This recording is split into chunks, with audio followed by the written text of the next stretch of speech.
This goes for any relationship, whether it be between a dude and his girl, or a guy and his mom, like, pause, or a dude and his best friend.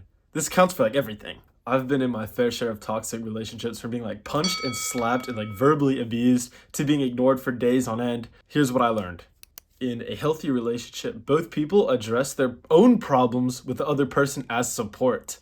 But in an unhealthy relationship, people use each other as an escape from their own problems. Like, what I used to do is I didn't like having to deal with all my own problems. So I would go onto like her problems and I'd fix them. I'd be like, oh, you need help with this? I'll do this and this and this and help fix it. But that's not really the healthy way to navigate it. You should be solving your own problems in your own life with them as help, because the other person is supposed to enhance the quality of your life and not like take it over.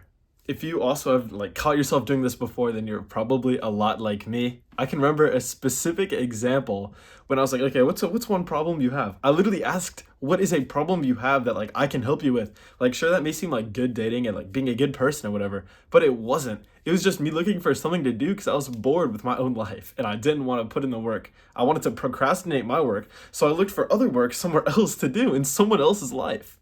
So of course she said like, oh, this guy's kind of bothering me. This guy's harassing me. So I went, and my high school was also like a boarding school. So I went and found his room and like went over to him and I'm like, bro. And I had like this whole ass confrontation that was super awkward and super weird with him that went on for like 15 minutes. And he's like, I don't really know what I did wrong. And I was like, bro, just stop doing this and this, please. And he's like, oh, okay, whatever you say, man. And I was just like sitting there, like just awkwardly like asking, bro, please stop. And I was like, I was literally begging him, bro. I didn't know what to do.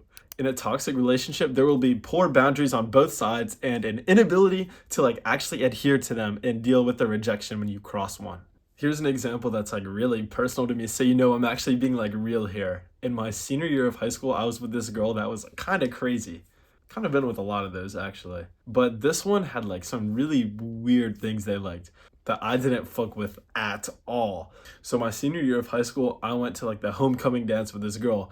And eventually after the dance, we were just like sitting in her car talking. This bitch starts like biting me. And I'm like, no, please, like, don't do that. I'm not right now. And bro's like, why not? Why can't I do it? And I said no and like got him away. And then bro, like 2 minutes later, starts doing it again and again. And I'm like, yo, stop. So that shows the inability to deal with the rejection on their part. And then bro keeps doing it. I'm like, stop. And eventually she stops again and she keeps asking over and over, let me do it. And I eventually like, I cave in. It's like, whatever, fine, you can bite me. I still have actually I have scars from it still. Like, I don't know if you can see it, but I got like a bunch of scars here. Like, I literally have like an S here, which is crazy. Oh, but that's how you know I'm being super real with you. The next one is like my personal favorite, the victim and savior relationships. This is basically where the I can fix her comes from. So you got this crazy person who's like starting fires, trying to get attention and doing all this bad shit. And then the other one is like, I can fix her. I'm going to save him. I'm going to do all this stuff so I can change her life so she can be better.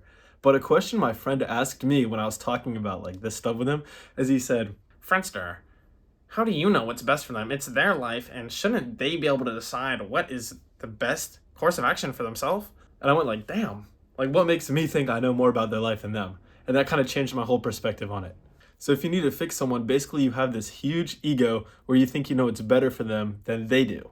And if whatever they're doing makes them happy, then why would you stop them? So the victim also has problems where they start all these issues, they come up with problems in their relationship, in their life, whatever, for the savior to come and solve. Obviously, I was the savior. And that shit kind of sucks because they're always piling more and more onto your plate. They start the fire, you put it out. They start the fire, you put it out. And they start it because it gets them this like attention and feeling of love.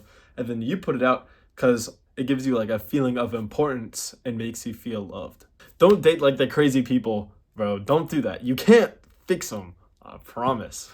Also, I learned that acts of love should not come through a feeling of obligation. So you have to ask yourself whenever you're doing something nice for the other person, what if I didn't do this?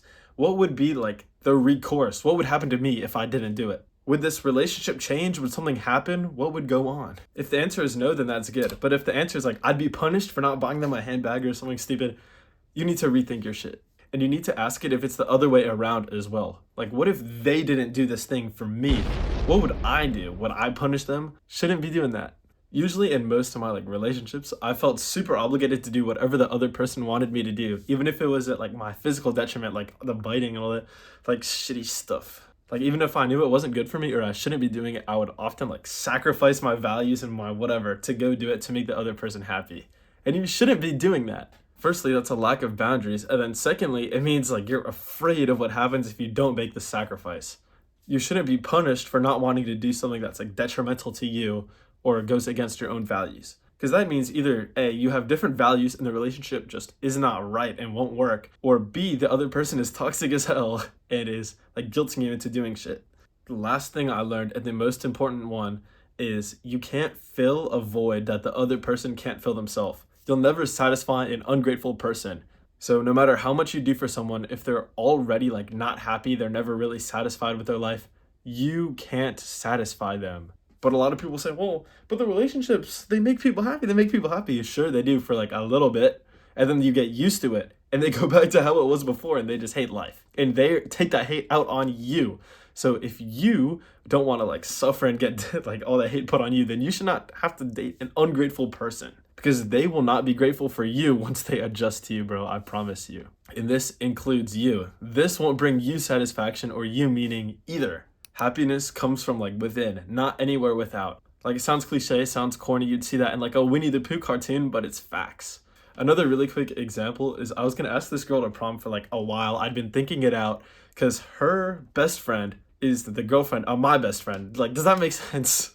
So basically, I'd be able to hang out with my best friend the whole time while like at prom chilling. And she wasn't like the prettiest person, but she wasn't ugly either. So I didn't really mind. And so I asked and like she said yes. And I was like so hyped. Her best friend told me she thought I was super cool and everything. And I was like, yeah, let's go, let's go. And then a couple of days later, I was on the way to school with my mom. And I was sitting in the passenger seat, the passenger princessing. And I was thinking like, damn, I'm not any happier. So that thing that I was like looking forward to planning out for ages, and I finally got it. I'm like, yes, I can go hang out with my best friend during this like cool day and the celebration and everything. And I like didn't care. I was like, yeah, the day's coming, whatever. Like now that I know, it's a guarantee. I didn't even care. It didn't improve my mood. It didn't do shit for me, except when I asked and she said yes. I was like hyped. I was like, let's go, let's go. So bro, you can't expect satisfaction from all these like outside things, and you can't expect to satisfy the other person either. If neither of you have like a true meaning in your life and you're like, I don't want to say empty, that makes me sound like some emo listening to Juice WRLD all the time, but you can't fill the void with something on the outside. So good luck, you got this. Here's a hug and the featured comment. All right, bow, bow, bow, bow, bow, bow, bow.